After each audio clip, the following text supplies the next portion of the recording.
আসসালামু আলাইকুম ওয়া রাহমাতুল্লাহি ওয়া বারাকাতুহু। প্রিয় দর্শক শ্রোতা, উপস্থিত হয়েছি আকর্ষণীয় ও তথ্যবহুল সিরিজ অনুষ্ঠান ঐতিহাসিক সিদ্ধান্ত নিয়ে। প্রিয় দর্শক শ্রোতা, আজ আমরা এমন একটি ঐতিহাসিক পঞ্চম পর্বে শুনতে যাচ্ছি, যা মুসলমান ও কাফিরদের মধ্যে একটি বিশাল যুদ্ধ ঠেকানোর কারণ হয়েছে।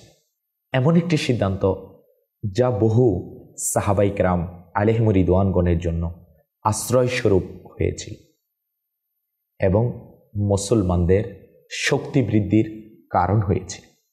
আমাদের প্রিয় নবী সাল্লাল্লাহু তাআলা আলাইহি ওয়া আলিহি ওয়াসাল্লাম এতটাই আনন্দিত হয়েছিলেন যে তিনি এই সিদ্ধান্ত গ্রহণকারীর জন্য জান্নাতের সার্টিফিকেট প্রদান করেছিলেন।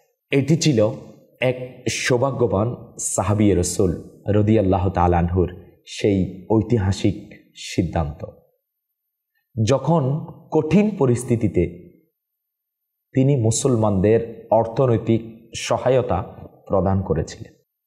এই সিদ্ধান্তের গুরুত্ব বোঝার আগে আমাদেরকে এর প্রেক্ষাপট সম্পর্কে জানা জরুরি।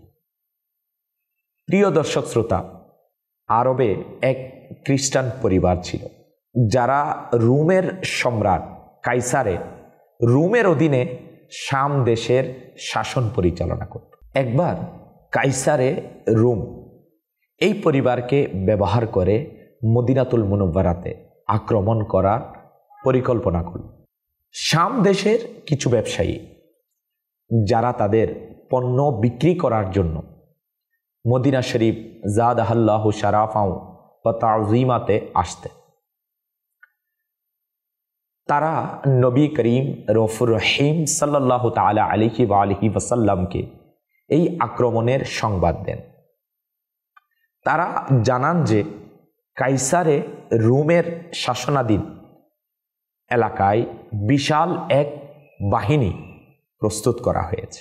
এই বাহিনীতে শুধু রোমান সৈন্যরা নয়, বিভিন্ন গোত্রের যোদ্ধারাও রয়েছে এবং সেই খ্রিস্টান পরিবারও এতে সম্পূর্ণভাবে যুক্ত রয়েছে। এই সংবাদ খুবই দ্রুত পুরা আরবে ছড়িয়ে পড়ে। রোমানদের ইসলাম বিদ্বেষ তো কোনো লুকানো বিষয় ছিল না, তাই এই খবরকে অবহেলা করার কোনো সুযোগ ছিল না। এই কারণেই আমাদের প্রিয় নবী সাল্লাল্লাহু তাআলা আলাইহি ওয়া আলিহি ওয়াসাল্লাম স্বয়ং সেনাবাহিনী প্রস্তুত করার নির্দেশ প্রদান করলেন। প্রিয় দর্শক শ্রোতা, কিন্তু তখন এক গুরুতর সমস্যা ছিল। মদিনা শরীফে জাদাহাল্লাহু শারাফা ওয়া তাযীমা তখন তীব্র খরা চলছিল, প্রচণ্ড গরম ছিল, যার কারণে মানুষদের ঘর থেকে বের হওয়াই ছিল অত্যন্ত কঠিন। এর উপর মদিনায় যেসব মুনাফিক ছিল, যাদের দ্বিমুখিতা তখন সম্পূর্ণ প্রকাশ হয়ে গিয়েছিল, তারা নিজেরাও এই বাহিনীতে যোগ দিচ্ছিল না, পাশাপাশি অন্যান্যদেরও এতে অংশ না নেওয়ার জন্য তারা নিরুৎসাহিত করছে। অন্যান্যদেরকেও এতে অংশ না নেওয়ার জন্য নিরুৎসাহিত করছিল। কিন্তু এত প্রতিকূলতার পরও আমাদের প্রিয় নবী সাল্লাল্লাহু তাআলা আলাইহি ওয়া আলিহি ওয়াসাল্লাম এর মোবারক হুকুমে 30,000 সৈন্যের এক সুসজ্জিত ও বিশাল বাহিনী প্রস্তুত হয়ে গেল। তবে তখনও এক বড় সমস্যা রয়ে গিয়েছিল। এই বিপুল সংখ্যক লোকের জন্য যানবাহন ও যুদ্ধের সরঞ্জামের ব্যবস্থা করা অত্যন্ত কঠিন হয়ে দাঁড়িয়েছিল, কারণ খরার কারণে লোকজন আর্থিকভাবে চরম সংকটে ছিল এবং অত্যন্ত কষ্টে দিন কাটাচ্ছিল। এই কঠিন পরিস্থিতি থেকে উত্তরণের জন্য রাসূলুল্লাহ সাল্লাল্লাহু তাআলা আলাইহি ওয়া আলিহি ওয়াসাল্লাম সমস্ত গোত্রের কাছে সেনা ও আর্থিক সাহায্যের জন্য আহ্বান করেন। প্রিয় দর্শক শ্রোতা, এই কঠিন পরিস্থিতিতে যখন যুদ্ধ একেবারে সামনে, অথচ মুসলমানদের কাছে পর্যাপ্ত যুদ্ধ সরঞ্জাম নেই এছাড়াও তীব্র খরার কারণে তারা নিদারুণ সংকটে। তখন এক মহান সাহাবী মুসলমানদের সহায়তার সিদ্ধান্ত নেন। তিনি আর কেউ নন, হযরতে উসমানে গনি রাদিয়াল্লাহু তাআলা আনহু। প্রিয় দর্শক শ্রোতা, তার এই সিদ্ধান্ত কতটা সহায়ক ছিল মুসলমানদের জন্য।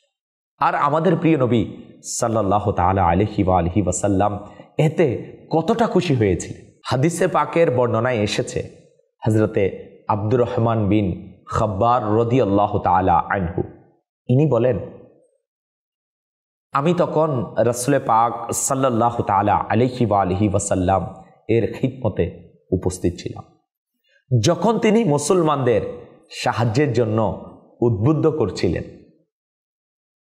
এই কথা শুনে হযরতে উসমানে গনি রাদিয়াল্লাহু তাআলা আনহু উঠে দাঁড়ালেন এবং আরজ করলেন, ইয়া রাসূলুল্লাহ সাল্লাল্লাহু তাআলা আলাইহি ওয়া আলিহি ওয়াসাল্লাম, আমি আল্লাহ পাকের রাস্তায় সম্পূর্ণ সরঞ্জাম সহ 100 উট দান করলাম। এরপর নবী পাক সাল্লাল্লাহু তাআলা আলাইহি ওয়া আলিহি ওয়াসাল্লাম সাহাবায়ে কেরামকে আবারও উৎসাহ প্রদান করলেন এবং সেনাবাহিনীর জন্য সাহায্য করতে বললেন। তখন উসমানে গনি রাদিয়াল্লাহু তাআলা আনহু আবারও দাঁড়িয়ে আরজ করলেন, ইয়া রাসূলুল্লাহ সাল্লাল্লাহু তাআলা আলাইহি ওয়া আলিহি ওয়াসাল্লাম, আমি আল্লাহ পাকের রাস্তায় সম্পূর্ণ সরঞ্জাম সহ 200 উট দান করলাম। এরপর নবী পাক সাল্লাল্লাহু তাআলা আলাইহি ওয়া আলিহি ওয়াসাল্লাম আবারও মুসলমানদেরকে সাহায্য করতে উৎসাহ প্রদান করলেন। তখন হযরতে উসমানে গনি রাদিয়াল্লাহু তাআলা আনহু পুনরায় উঠে দাঁড়ালেন এবং আরজ করলেন, ইয়া রাসূলুল্লাহ সাল্লাল্লাহু তাআলা আলাইহি ওয়া আলিহি ওয়াসাল্লাম, আমি সম্পূর্ণ সরঞ্জাম সহ 300 উট আল্লাহ পাকের রাস্তায় দান করলাম। হাদিসে পাকের বর্ণনাকারী বলেন, আমি দেখলাম যে প্রিয় নবী সাল্লাল্লাহু তাআলা আলাইহি ওয়া আলিহি ওয়াসাল্লাম মিম্বর থেকে নিচে তাশরিফ নিয়ে আনছিলেন এবং এই কথা নিজের মোবারক জবান থেকে বের হচ্ছিল, আজকের পর থেকে ওসমানের কোনো কর্মের কারণে তিনি কোনো ক্ষতির সম্মুখীন হবেন না। এই কথা নবী পাক সাল্লাল্লাহু তাআলা আলাইহি ওয়া আলিহি ওয়াসাল্লাম 2 বার উচ্চারণ করেছিলেন। প্রিয় দর্শক শ্রোতা, এই বাণী থেকে বোঝা যায় হযরতে উসমান গনি রাদিয়াল্লাহু তাআলা আনহু এর এই দান ও আত্মত্যাগ এতটাই উচ্চ মর্যাদা সম্পন্ন এবং আল্লাহ তাআলার দরবারে এতটাই গ্রহণযোগ্য ছিল যে এরপর তিনি নফল ইবাদত না করলেও তার মর্যাদা বৃদ্ধি অব্যাহত থাকবে। আর এই বিশাল দানের কারণে তিনি কোনো ধরনের ক্ষতির সম্মুখীন হবেন না। এই সম্পর্কিত আরেকটি রিওয়ায়াত কিতাবের মধ্যে এসেছে যে হযরতে উসমান গনি রাদিয়াল্লাহু তাআলা আনহু এই যুদ্ধে অংশগ্রহণকারীদের জন্য 1000 উট এবং সম্পূর্ণ সরঞ্জাম সহ দান করেছিলেন। এছাড়াও হযরতে আব্দুর রহমান বিন সামুরা রাদিয়াল্লাহু তাআলা আনহু ইনি বর্ণনা করেন, যখন জাইশুল উসরা অর্থাৎ তাবুকের যুদ্ধ চলছিল, তখন হযরতে উসমান গনি রাদিয়াল্লাহু তাআলা আনহু নিজের জামার আস্তিনে 1000 দিনার ভরে আনেন এবং সেগুলো নবী পাক সাল্লাল্লাহু তাআলা আলাইহি ওয়া আলিহি ওয়াসাল্লামের কোল মুবারকে পেশ করেন। প্রিয় দর্শক শ্রোতা, নবী পাক সাল্লাল্লাহু তাআলা আলাইহি ওয়া আলিহি ওয়াসাল্লাম তখন সেই দিনার সমূহ কুলের মধ্যে উল্টে পাল্টে দেখছিলেন এবং এই বাণী ইরশাদ ফরমালেন, আজকের পর থেকে উসমানের কোনো কর্মের কারণে তিনি কোনো ক্ষতির সম্মুখীন হবেন না। আল্লাহু আকবার। তাফসীরের কিতাবে বর্ণিত রয়েছে যে যখন হযরত উসমান গনি রাদিয়াল্লাহু তাআলা আনহু 1000 উট সম্পূর্ণ সরঞ্জাম সহ দান করেন এবং সাথে আরও 1000 দিনার আল্লাহ পাকের রাস্তায় দান করেন, হযরত আব্দুর রহমান বিন আউফ রাদিয়াল্লাহু তাআলা আনহু 4000 দিনার 4000 দিরহাম সাদকা করেন। তখন তাদের ব্যাপারে কোরআনে পাকে আয়াত অবতীর্ণ হয়েছিল সূরা আল বাকারা, যারা নিজেদের সম্পদ আল্লাহ পাকের রাস্তায় ব্যয় করে তারপর যা দিয়েছে তা নিয়ে অনুগ্রহ প্রকাশ করে না কিংবা কষ্টও দেয় না, তাদের জন্য তাদের প্রতিদান রয়েছে তাদের রবের পক্ষ থেকে।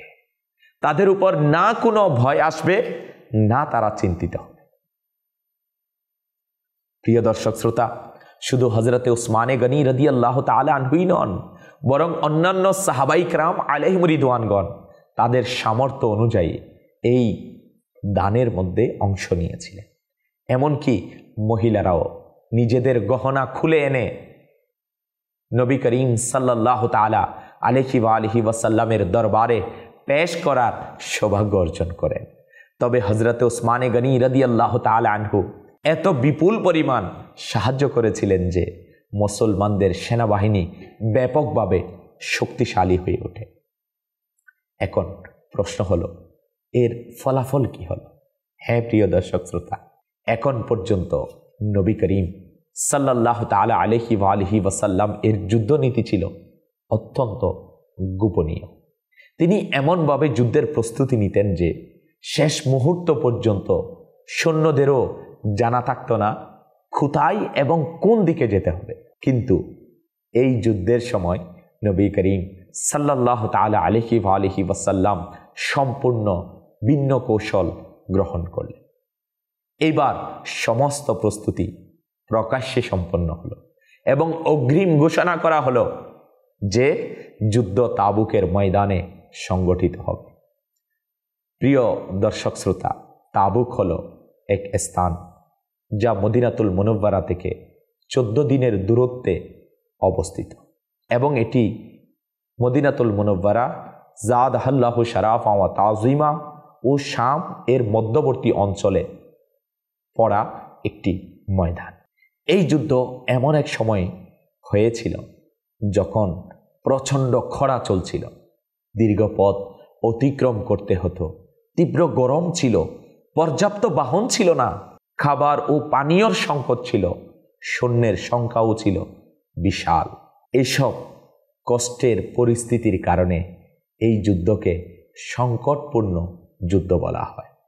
প্রিয় দর্শক শ্রোতা, সাহাবাই کرام আলাইহিম রিদওয়ানগণ মনের উদারতা নিয়ে দান সদকা করেছিলেন, কিন্তু তবুও সম্পূর্ণ বাহিনীর জন্য যথেষ্ট বাহনের ব্যবস্থা করা সম্ভব হয়নি।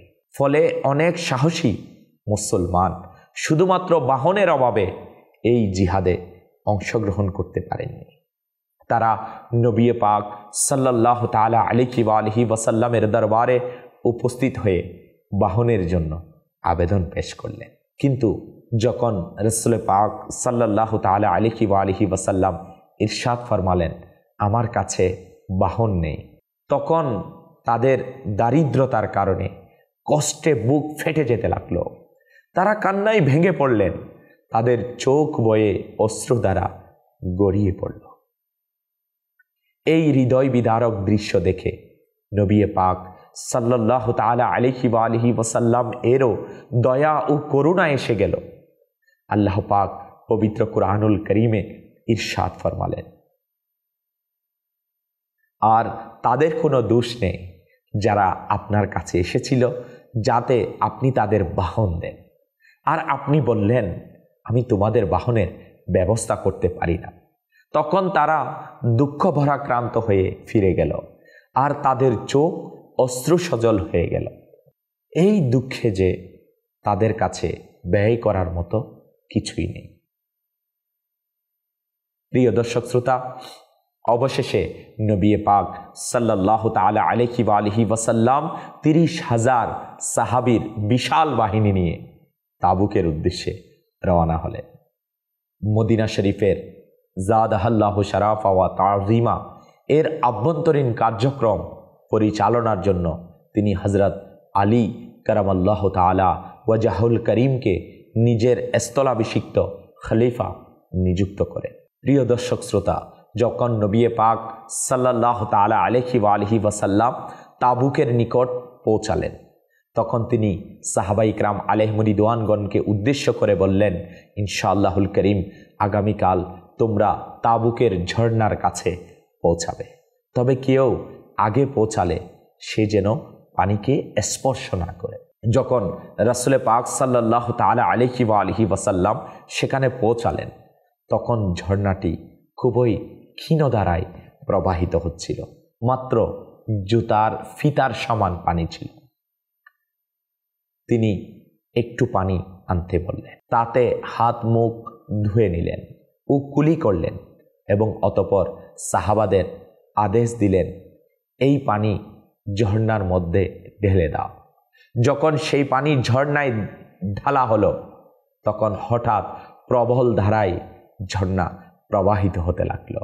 প্রিয় ইসলামী ভাইয়েরা, দেখুন না, আকা করিম সাল্লাল্লাহু তাআলা আলাইহি ওয়া আলিহি ওয়াসাল্লাম এর মুবারক জাতে পাকের মধ্যে আমার আল্লাহ পাক কেমন বরকত রেখেছেন। কিতাবের মধ্যে আসছে 30,000 এর বিশাল বাহিনী ও সমস্ত বাহন সেই পানিতে পরিতৃপ্ত হলো। আর প্রিয় দর্শক শ্রোতা, এই যুদ্ধে মুসলমানরা যুদ্ধ ছাড়াই বিজয় লাভ করল। হ্যাঁ, হযরত উসমানে গনি রাদিয়াল্লাহু তাআলা আনহুর দানের সিদ্ধান্ত এবং সাহাবায়ে কিরামের ত্যাগ ও কুরবানির বরকত কেমনভাবে প্রকাশ পেল। তাবুক পৌঁছে নবী পাক সাল্লাল্লাহু তাআলা আলাইহি ওয়া আলিহি ওয়াসাল্লাম যখন দেখলেন সেখানে রোমান বাহিনীর কোনো চিহ্নই নেই, কি হয়েছিল?